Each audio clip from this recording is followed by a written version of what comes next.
Many people had, with varying degrees of interest, been wondering about the UFOs for over a year and a half. Very few had any definite opinions one way or the other. The feeling seemed to be that the Air Force is working on the problem, and when they get the answer, we'll know. There had been a few brief, ambiguous press releases from the Air Force, but these meant nothing. Consequently, when Shalat's article appeared in the Post, it was widely read. It contained facts, and the facts had come from Air Force intelligence. This was the Air Force officially reporting on UFOs for the first time. The article was typical of the many flying saucer stories that were to follow in the later years of UFO history, all written from material obtained from the Air Force. Shalat's article casually admitted that a few UFO sightings couldn't be explained, but the reader didn't have much chance to think about this fact, because 99% of the story was devoted to the anti-saucer side of the problem. It was the typical negative approach. I know that the negative approach is typical of the way the material is handed out by the Air Force, because I was continually being told to tell them about the sighting reports we've solved. Don't mention the unknowns. I was never ordered to tell this, but it was a strong suggestion, and in the military, when higher headquarters suggests, you do. Shalat's article started out by psychologically conditioning the reader by using such phrases as the great flying saucer screwiness, fearsome freaks, and so forth. By the time the reader gets to the meat of the article, he feels like a rich, full-blown jerk for ever even thinking about UFOs. He pointed out how the furor about UFO reports got so great that the Air Force was forced to investigate the reports reluctantly. He didn't mention that 2 months after the first UFO report, ATIC had asked for Project Sign since they believed that UFOs did exist. Nor did it mention the once top-secret estimate of the situation that also concluded that UFOs were real. In no way did the article reflect the excitement and anxiety of the age of Project Sign, when secret conferences preceded and followed every trip to investigate a UFO report. This was the Air Force being forced into reluctancy investigating the UFO reports. Laced through the story were the details of several UFO sightings, some new and some old, as far as the public was concerned. The original UFO report by Kenneth Arnold couldn't be explained. Arnold, however, had sold his story to Fate magazine, and in the same issue of Fate were stories with such titles as Behind the Etheric Veil and Invisible Beings Walk the Earth, suggesting that Arnold's story might fall into the same category. The sightings where the Air Force had the answer had detailed explanations.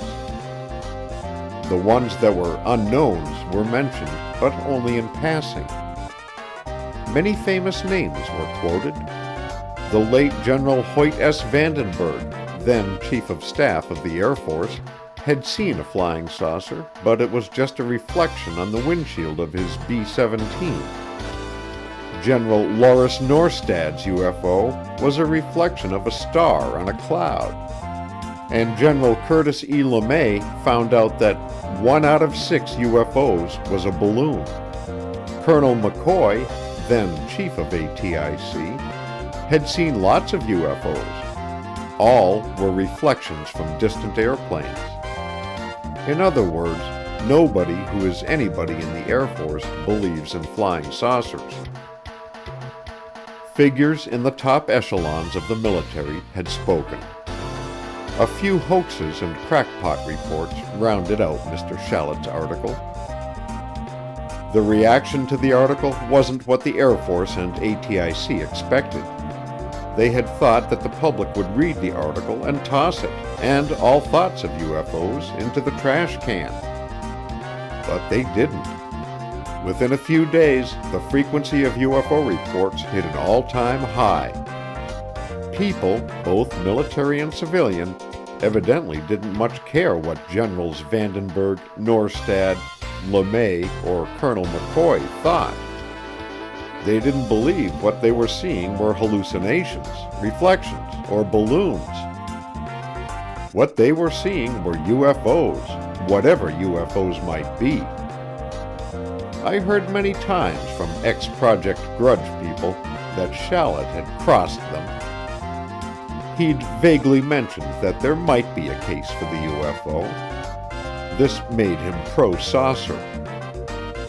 A few days after the last installment of the Post article, the Air Force gave out a long and detailed press release completely debunking UFOs. But this had no effect. It only seemed to add to the confusion. The one thing that Shallot's article accomplished was to plant a seed of doubt in many people's minds. Was the Air Force telling the truth about UFOs? The public and a large percentage of the military didn't know what was going on behind ATIC's barbed wire fence, but they did know that a lot of reliable people had seen UFOs. Airline pilots are considered responsible people. Airline pilots had seen UFOs. Experienced military pilots and ground officers are responsible people. They had seen UFOs. Scientists, doctors, lawyers, merchants, and plain old Joe Dopes had seen UFOs. And their friends knew that they were responsible people. Somehow, these facts and the tone of the Post article didn't quite jibe, and when things don't jibe, people get suspicious. In those people who had a good idea of what was going on behind ATIC's barbed wire, the newspaper reporters and writers with the usually reliable sources, the Post article planted a bigger seed of doubt. Why the sudden change in policy, they wondered? If UFOs were so serious a few months ago, why the sudden debunking? Maybe Shallot's story was a put-up job for the Air Force. Maybe the security had been tightened. Their sources of information were reporting that many people in the military did not quite buy the Shallot article. The seed of doubt began to grow, and some of these writers began to start independent investigations to get the true story. Research takes time, so during the summer and fall of 1949, there wasn't much apparent UFO activity. As the writers began to poke around for their own facts, Project Grudge lapsed more and more into a period of almost complete inactivity. Good UFO reports continued to come in at the rate of about 10 per month, but they weren't being verified or investigated. Most of them were being discarded. There are few, if any, UFO reports for the middle and latter part of 1949 in the ATIC files. Only the logbook showing incoming reports gives any idea of the activity of this period. The meager effort that evaluated old UFO reports, those received prior to the spring of 1949. Project Grudge thought that they were writing a final report on the UFOs. From the small bits of correspondence and memos that were in the ATIC files, it was apparent that Project Grudge thought that the UFO was on its way out. Any writers inquiring about UFO activity were referred to the debunking press release given out just after the Post article had been published. There was no more to say. Project Grudge thought they were winning the UFO battle. The writers thought they were covering up a terrific news story. The story that the Air Force knew what flying saucers were and weren't telling. By late fall 1949, the material for several UFO stories had been collected by writers who had been traveling all over the United States, talking to people who had seen UFOs. By early winter, the material had been worked up into UFO stories. In December, the presses began to roll. True magazine scooped the world with their story that UFOs were from outer space. The True article, entitled "The Flying Saucers Are Real," was written by Donald Kehoe. The article opened with a hard punch. In the first paragraph, Kehoe concluded that after 8 months of extensive research, he had found evidence that the Earth was being closely scrutinized by intelligent beings. Their vehicles were the so-called flying saucers. Then he proceeded to prove his point. His argument was built around the 3 classics, the Mantell, the Childs-Whitted, and the Gorman incidents. He took each sighting, detailed the facts, ripped the official Air Force conclusions to shreds, and presented his own analysis. He threw in a varied assortment of technical facts that gave the article a distinct, authoritative flavor.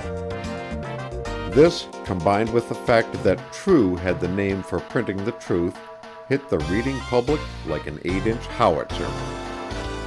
Hours after it appeared in subscribers' mailboxes and on the newsstands, radio and TV commentators and newspapers were giving it a big play.